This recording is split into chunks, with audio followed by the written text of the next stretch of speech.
નમસ્કાર, આપ જોઈ રહ્યા છો ભૂમિ સંવાદ અને હું છું આપની સાથે રોનક મોટવાડિયા. દર્શક મિત્રો, કોઈ પણ વ્યક્તિ હોય તો તમામ જમીન સંબંધિત અનેક મુદ્દાઓ સાથે જોડાયેલો હોય. કોઈ વ્યક્તિ પોતાની જમીન સાચવવા માટે જમીનના દસ્તાવેજની જાણકારી રાખતો હોય છે, કોઈ મમીન જે જમીનની ખરીદી માટે આ તમામ મુદ્દાઓની ચર્ચા કરતા હોય છે. પરંતુ જ્યારે પણ જમીનની વાત આવે ત્યારે અનેક મુદ્દા એ ખૂબ મહત્વના હોય છે. જમીનના દસ્તાવેજ હોય, જમીનના સર્વે નંબર હોય, જમીનના કાગળ હોય કે જમીનને લગતી તમામ માહિતીઓ એ મેળવવી હોય તો કોઈ નિષ્ણાંત વ્યક્તિ આપણી સાથે હોવું એ ખૂબ જરૂરી છે. કદાચ આપણી પાસે જમીનની માહિતી ન હોય તો આપણે ગૂંચવાઈ જતા હોઈશું ને એટલા જ માટે અમે આ કાર્યક્રમ લઈને આવ્યા છીએ ભૂમિ સંવાદ. ગત વખતે આપણે વાત કરી હતી ને ત્યારે ફરીથી હવે વાત કરીશું જમીનના વેચાણ દસ્તાવેજોની. જમીનની ખરીદી કરતા હોય કે વેચાણ કરતા હોય ત્યારે અનેક મુદ્દા જાણવા આપણા માટે ખૂબ જરૂરી હોય છે. ને જ્યારે પણ જમીન વેચાણ દસ્તાવેજ તો એ ખરીદનારને પણ ખૂબ ઉપયોગી હોય છે અને વેચનાર માટે પણ ખૂબ ઉપયોગી હોય છે. ત્યારે આ જ મુદ્દા પર આજે ચર્ચા કરીશું ને સંપૂર્ણ માહિતી મેળવીશું કે જમીનના વેચાણ દસ્તાવેજ આપણા માટે કઈ રીતે ઉપયોગી છે.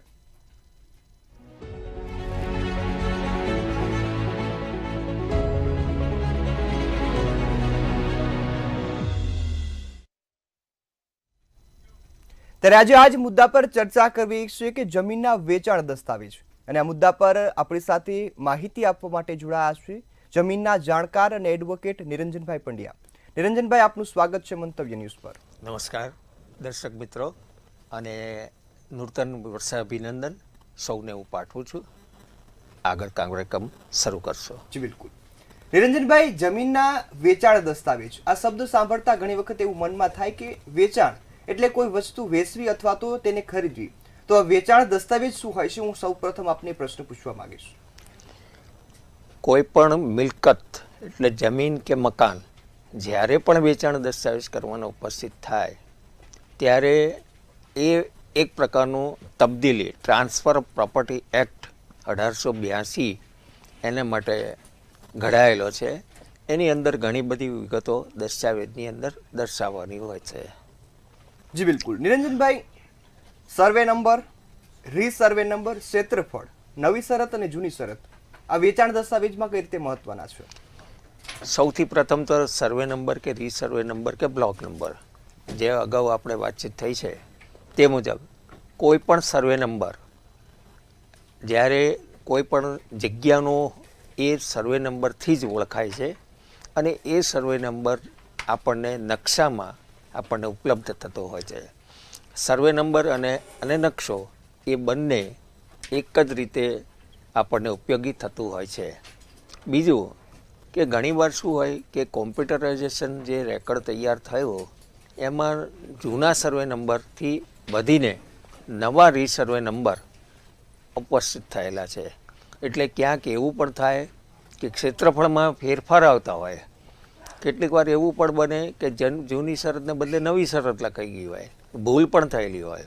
કેટલીક વાર નવી શરત હોય પણ છતાંય જૂની શરત લખવામાં આવી હોય.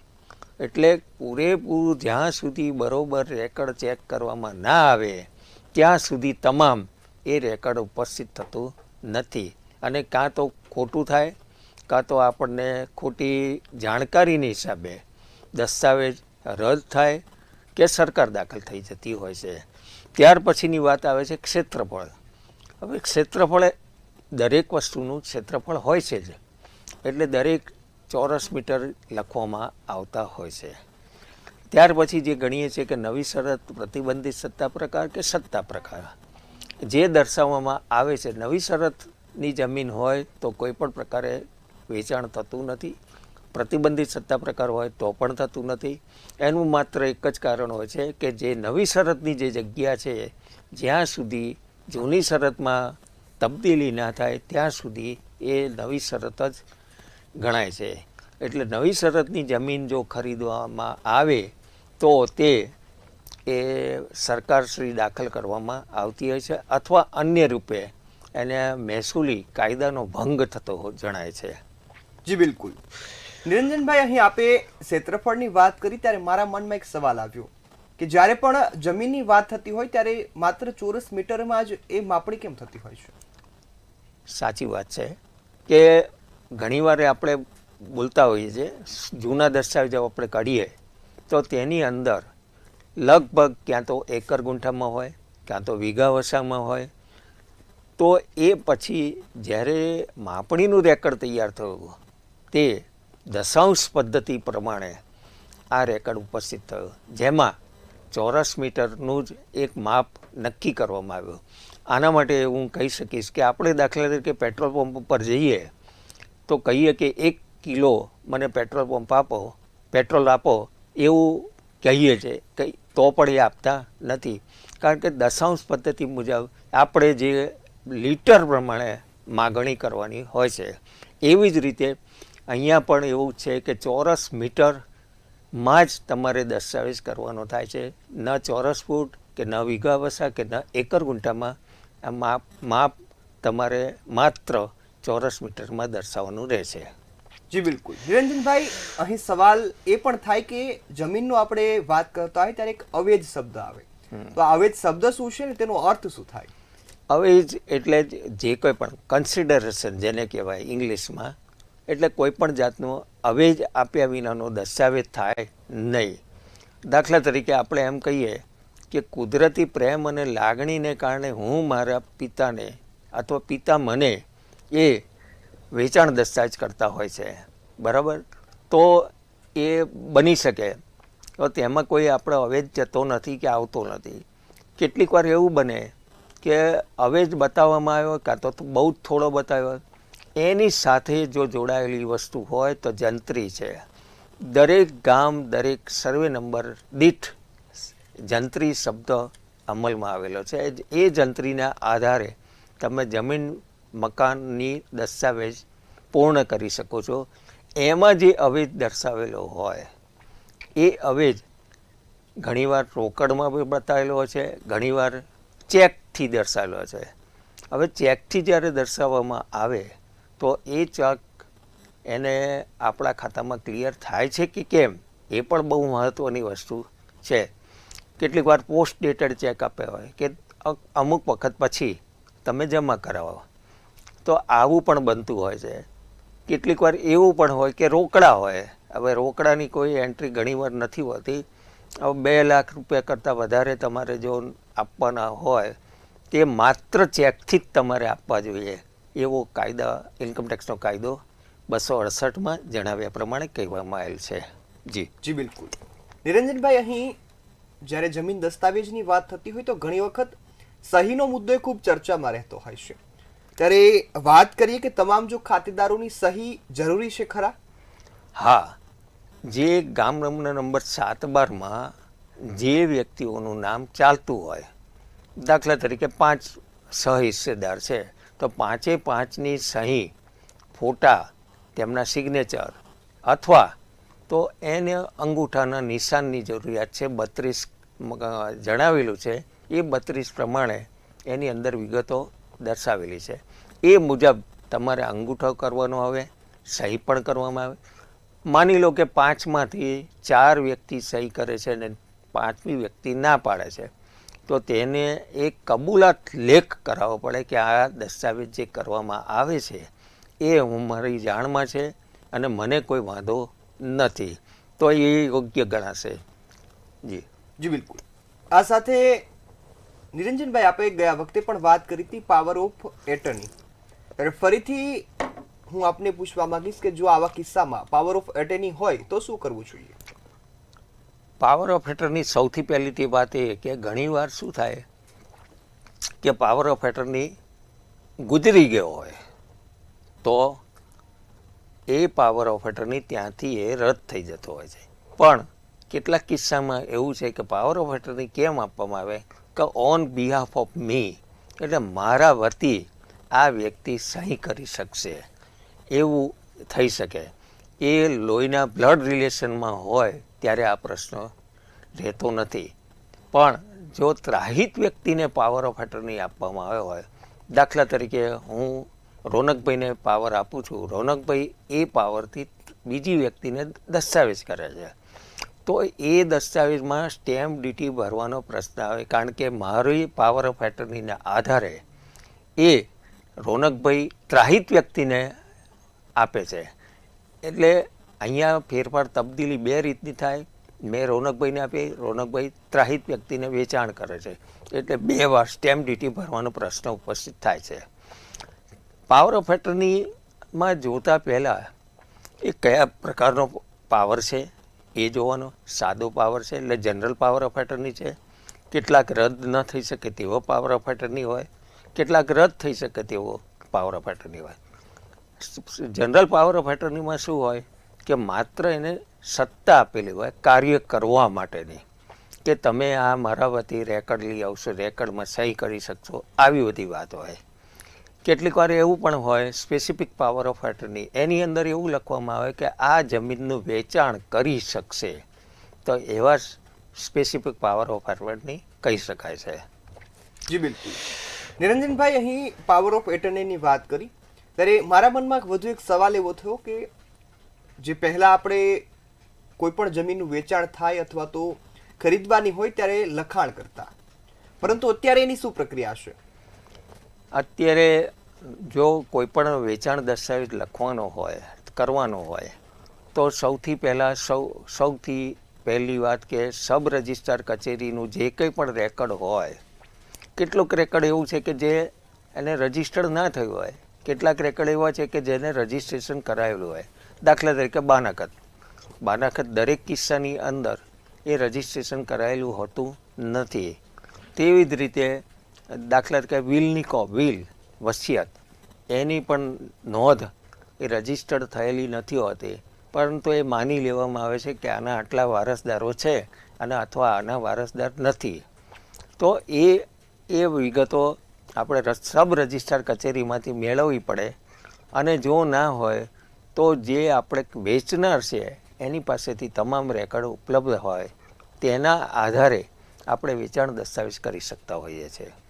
તો અહીંયા પ્રશ્ન એવો બી થાય કે કેટલીક વાર એવું બને કે જે ફાધર ગુજરી ગયા હોય તો એના વારસાઈમાં અમુકના નામો નથી હોતા.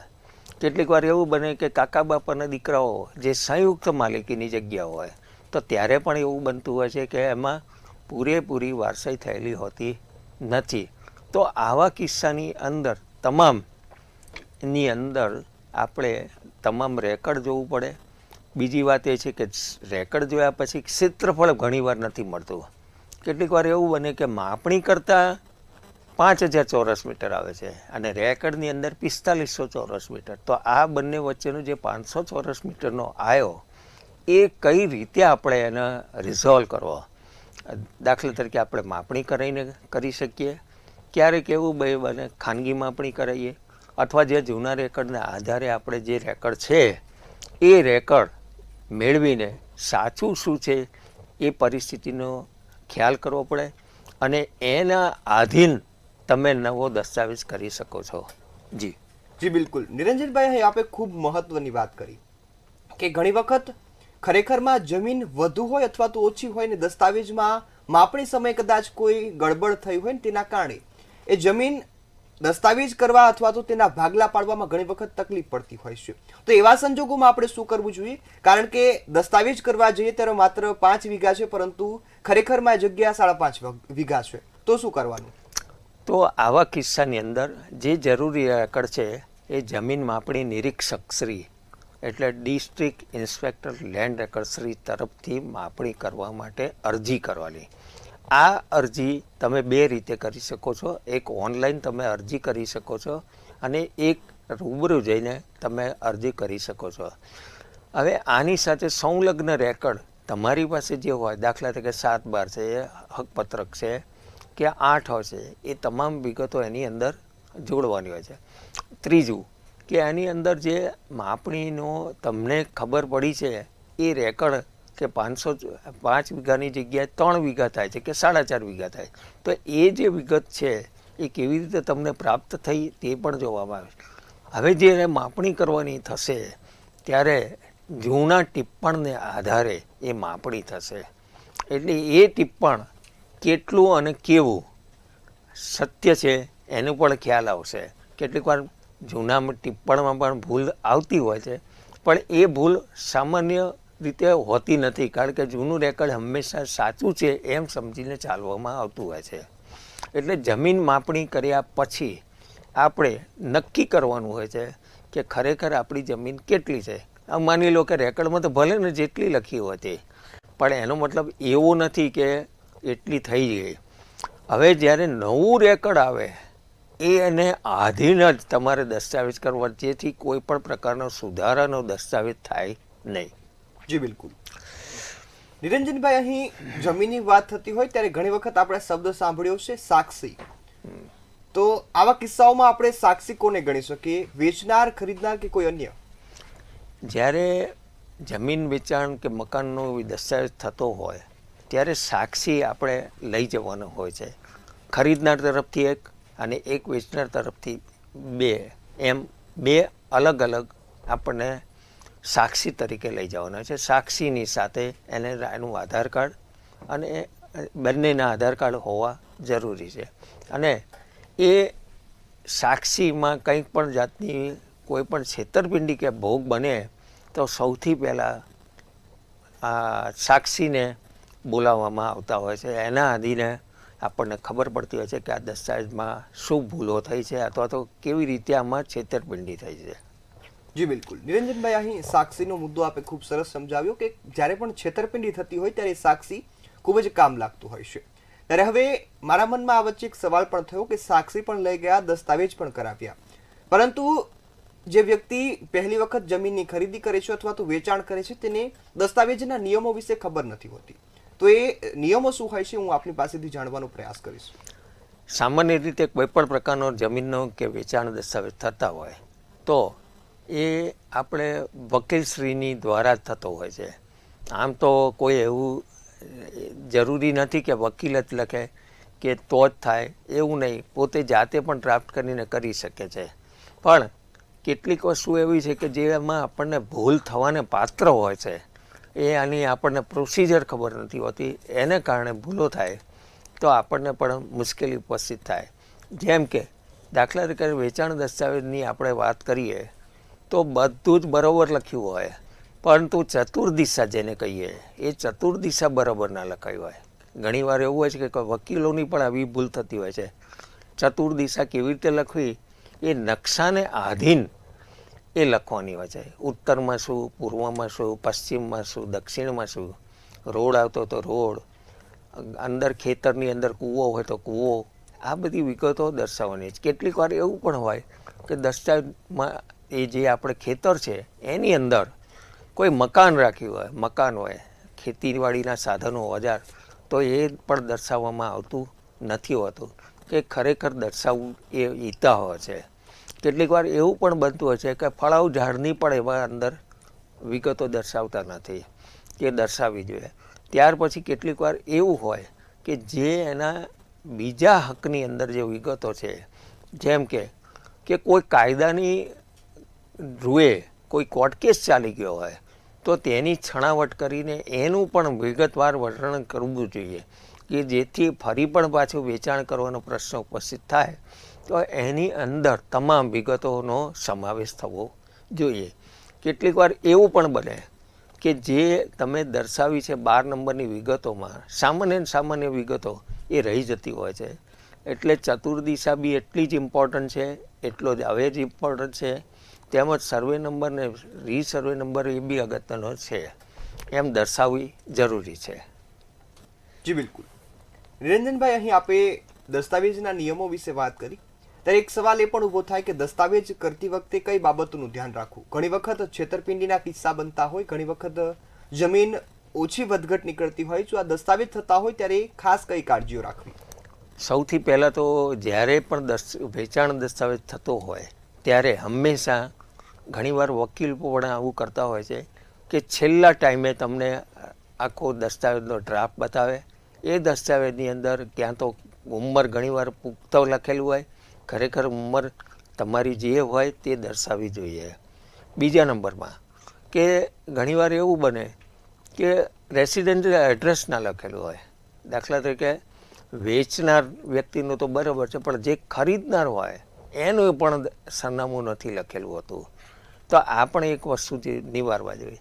ત્રીજી વસ્તુ એ કે ક્ષેત્રફળમાં ભૂલવાય કે ક્ષેત્રમાં કંઈક અલગ હોય અને ત્યાં રેકર્ડ જુદું બોલતું હોય, અથવા તો તમારી જમીન માપણી અલગ બોલતી હોય તો એ વિગતોની જરૂરિયાત ઉપસ્થિત થતી હોય છે. આ પણ તમારે જોવું જરૂરી છે. કેટલીક વાર એવું હોય કે અમુક રકમ કરતાં વધુ દસ્તાવેજ થતો હોય તો ઇન્કમ ટેક્સનો પ્રમાણપત્ર પણ લેવું જરૂરી બનતું હોય છે, પણ એ પણ ઘણીવાર લેવામાં આવતું નથી, જેને કારણે આપણો દસ્તાવેજ એ રિઝર્વમાં રહે છે. જી બિલકુલ. નિરંજનભાઈ, મને જ્યાં સુધી ખબર છે ત્યાં સુધી મેં એક કાયદાનું નામ સાંભળેલું, ટ્રાન્સફર ઓફ પ્રોપર્ટી. આ શું છે અને તેની એ જમીન વેચનાર કે ખરીદનારને કઈ રીતે મદદરૂપ થઈ શકે? ટ્રાન્સફર ઓફ પ્રોપર્ટી એક્ટની આમ 1882ની અંદર આ કાયદો પસાર થયેલો છે. આ કાયદાની અંદર જોગવાઈમાં કલમ 54, 55 અને 53, 54 અને 55 એ બહુ ઇમ્પોર્ટન્ટ છે. કેટલીક વાર એવું હોય કે કપટપૂર્વક તમે વેચાણ કર્યું હોય, ખાનગી રીતે કંઈક અલગ રીતે કર્યું હોય, તે આપણને વિગતો મળતી નથી, તે વિગતની વાત થાય છે. 54 નંબરની પ્રોપર્ટીમાં એવું કે વેચાણની તબદીલી કેવી રીતે થાય એની પણ વિગતો દર્શાવવામાં આવે છે. જી બિલકુલ. નિરંજનભાઈ, જમીન ખરીદી થતી હોય ત્યારે ઘણી વખત એમાં હિસ્સેદારો પણ હોય કે કોઈ વ્યક્તિઓ હિસ્સેદારો સાથે જમીન ખરીદતા હોય તો એ કયા પ્રકારના દસ્તાવેજ હોય ને ત્યારે કેવી કાળજીઓ રાખવી? સહહિસ્સેદાર એટલે આપણા ભાઈઓ હોય અથવા ઘણીવાર એવા હોય કે પુત્ર પુત્રીના નામ દાખલ કર્યા હોય તો તેવા સંજોગોમાં દરેકની સહીઓ જરૂરી છે. બીજું ઘણીવાર એવું હોય કે પૈકી જમીન હોય કે એમાં મારું પણ નામ હોય, એક અલગ વ્યક્તિનું નામ હોય, અલગ કબજેદાર હોય, જેને મારે કોઈ નિસ્બત નથી, એવી વ્યક્તિનું પણ નામ દર્શાવવામાં આવેલું હોય, એને સહ હિસ્સેદાર કહી શકાય છે. હવે આ સહ હિસ્સેદારની પણ આપણે સંમતિની જરૂરિયાત ઉપસ્થિત થતી હોય છે. કારણ કેટલીક વાર એવું હોય કે વેચાણ દસ્તાવેજ જ્યારે કરતા હોય ત્યારે માત્ર એક જ વ્યક્તિની માલિકી હોય તો એક પોતે કરે તો બરાબર, પણ એક કરતાં વધારે કબજેદાર છે તો તેમાં કબૂલાત લેખ લેવો એ જરૂરી હોય છે. ત્યાર પછી જો કબૂલાત લેખ ના લેવામાં આવ્યો તો તેને ત્રાહિત પક્ષકાર તરીકે એને ગણીને એની સહી લેવી જરૂરી છે, કારણ કે આ દસ્તાવેજ થયો છે તેની એને જાણ છે. જી બિલકુલ. નિરંજનભાઈ, આપ અમારી સાથે જોડાયા અને આ મહત્વના મુદ્દા પર ખૂબ સરસ માહિતી આપી, એ બદલ આપનો ખૂબ ખૂબ આભાર. નમસ્કાર. તો દર્શક મિત્રો, ભૂમિ સંવાદ કાર્યક્રમમાં હાલ બસ આટલું જ. ફરી મળીશું નવા વિષય સાથે. ત્યાં સુધી મને રજા આપશો. નમસ્કાર.